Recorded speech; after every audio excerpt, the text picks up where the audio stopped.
Assalamualaikum warahmatullahi wabarakatuh. Hari ini kami dari kelompok PIAUD B akan mempresentasikan guru anak usia dini dan perkembangan media berbasis TIK. 1. Konsep belajar. Belajar adalah proses memperoleh pengetahuan, keterampilan, dan nilai-nilai sehingga terjadi perubahan dalam diri siswa ke arah yang positif. Menurut Bloom, perubahan perilaku yang terjadi sebagai hasil belajar meliputi perubahan kognitif, afektif, dan psikomotorik. Sedangkan menurut UNESCO, hasil belajar dapat dituangkan menjadi 4 pilar pembelajaran, yaitu belajar mengetahui, belajar berkarya atau berbuat, belajar hidup bersama, dan belajar menjadi diri sendiri yang utuh. 2. Konsep pembelajaran. Menurut Sujana, pembelajaran dapat diartikan sebagai setiap upaya yang sistematik dan sengaja untuk menciptakan terjadinya kegiatan interaksi edukatif antara dua pihak, yaitu pihak peserta didik dan pihak pendidik. Pembelajaran berbasis TIK adalah upaya pemanfaatan kemajuan TIK untuk mendukung proses pembelajaran TIK. TIK berperan sebagai alat bantu, bukan sebagai subjek utama. 3. Konsep media pembelajaran. Media adalah alat yang menyampaikan atau mengantarkan pesan-pesan pengajaran. Sedangkan media pembelajaran yaitu apabila media itu membawa pesan-pesan atau informasi yang bertujuan instruksional atau mengandung maksud-maksud pengajaran. Media pembelajaran berbasis ICT adalah alat yang digunakan dalam proses pembelajaran dengan memanfaatkan teknologi informasi atau TIK, teknologi informasi dan komunikasi. TIK mempunyai 3 fungsi utama dalam pembelajaran. Yang pertama, teknologi sebagai alat atau tools. Dalam hal ini, perangkat teknologi yang digunakan sebagai alat bantu dalam proses pembelajaran. Misalnya, sebagai alat untuk mengolah kata, mengolah angka, membuat grafik, dan lain-lain. Yang kedua, teknologi sebagai ilmu pengetahuan.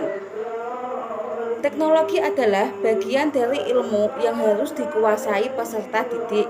Misalnya, teknologi komputer menjadi jurusan di sekolah atau adanya mata pelajaran TIK dalam pembelajaran PAUD di sekolah, sehingga menuntut peserta didik untuk menguasai kompetensi tertentu TIK. 3. Teknologi sebagai bahan dan alat bantu untuk proses pembelajaran atau literasi. Mengandung makna bahwa teknologi berfungsi sebagai alat pembelajaran sekaligus sebagai alat bantu untuk menguasai kompetensi tertentu melalui bantuan komputer. Namun, untuk penggunaan TIK dalam PAUD yang layak bagi anak, tentu harus mempertimbangkan dalam penyediaan sarana dan prasarana pembelajaran bagi anak usia dini. Meskipun dalam prakteknya dapat dikendalikan atau di bawah pengawasan pendidik. Dampak positif penggunaan media TIK bagi AUD. Yang pertama, mengatasi keterbatasan ruang, waktu, dan daya indera. Yang kedua, melatih kemampuan untuk berpikir lebih kreatif. Yang ketiga, menambah wawasan ilmu pengetahuan tentang dunia luar. Yang keempat, mempermudah bagi seorang guru dan murid dalam kegiatan pembelajaran. Yang terakhir, menekan penyebaran virus COVID-19 pada masa pandemi. Dampak pengguna media TIK yang negatif. 1. Banyaknya informasi buruk yang membanjiri internet yang akan membawa pengaruh buruk. 2. Media TIK, misal komputer dan gadget yang akan berpengaruh buruk bagi kesehatan, terutama mata. 3. Seseorang akan malas bersosialisasi secara langsung karena lebih senang menggunakan media sosial. Perkembangan media berbasis TIK bagi proses belajar. 1. Tatap muka virtual. Tatap muka virtual dapat dilakukan melalui video conference, telepon conference, atau diskusi dalam grup di media sosial atau aplikasi pesan. Di dalam tatap muka virtual, memastikan adanya interaksi secara langsung antara guru dengan peserta didik. Contoh media yang digunakan saat ini yaitu aplikasi Google Meet dan aplikasi Zoom. 2. Learning Management System atau LMS.